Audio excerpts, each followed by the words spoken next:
വീടിന്റെ നിർമ്മാണ പ്രവൃത്തിക്കിടെ ഷോവാൾ തകർന്നു വീണ് ഒരാൾ മരണപ്പെട്ടു. ഒപ്പമുണ്ടായിരുന്ന സുഹൃത്തിന് പരിക്കേറ്റു. ചൊവ്വാഴ്ച ഉച്ചയോടെ താനൂർ കേപ്പുരം കുണ്ടുങ്ങലിലാണ് സംഭവം. കുണ്ടുങ്ങൽ സ്വദേശി കുന്നത്ത് പറമ്പിൽ വിനുവാണ് മരിച്ചത്.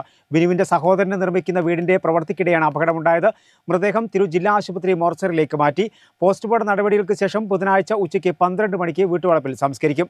ഗുരുതരമായി പരിക്കേറ്റയാളെ കോഴിക്കോട് മെഡിക്കൽ കോളേജ് ആശുപത്രിയിലേക്ക് മാറ്റി.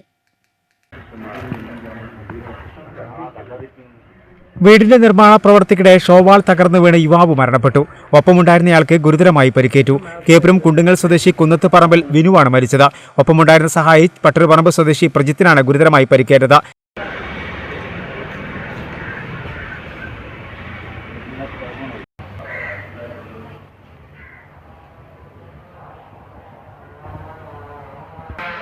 ഇയാളെ കോഴിക്കോട് മെഡിക്കൽ കോളേജ് ആശുപത്രിയിലേക്ക് മാറ്റി. ചൊവ്വാഴ്ച ഉച്ചയ്ക്ക് 2:30യോടെയാണ് സംഭവം. വീടിന്റെ മുകൾ ഭാഗത്ത് ചുമർ തേക്കുന്നതിനിടെയാണ് അപകടമുണ്ടായത്. ബഹളം കേട്ട് സമീപവാസികൾ ഓടിയെത്തിയാണ് ഇരുവരെയും മൂലക്കല് ആശുപത്രിയിൽ എത്തിച്ചത്. എന്നാൽ വിനുവിന്റെ ജീവൻ രക്ഷിക്കാനായില്ല. വിനുവിന്റെ സഹോദരൻ പരേതനായ പ്രകാശന്റെ കുടുംബത്തിന് നിർമ്മിക്കുന്ന വീടാണ്. തേപ്പ് പ്രവൃത്തിയാണ് നടക്കുന്നത്. ബ്ലോക്ക് പഞ്ചായത്ത് അംഗങ്ങളായ KV ഖാദർ, സൽമത്ത് എന്നിവരും സമീപവാസികളും നാട്ടുകാരുമാണ് രക്ഷാപ്രവർത്തനത്തിലെത്തിയത്. Tanur CI Tony J Mattam സ്ഥലം സന്ദർശിച്ചു. 38 വയസ്സായിരുന്നു വിനുവിന്. പ്രിയയാണ് ഭാര്യ. വാമിയ മകളാണ്.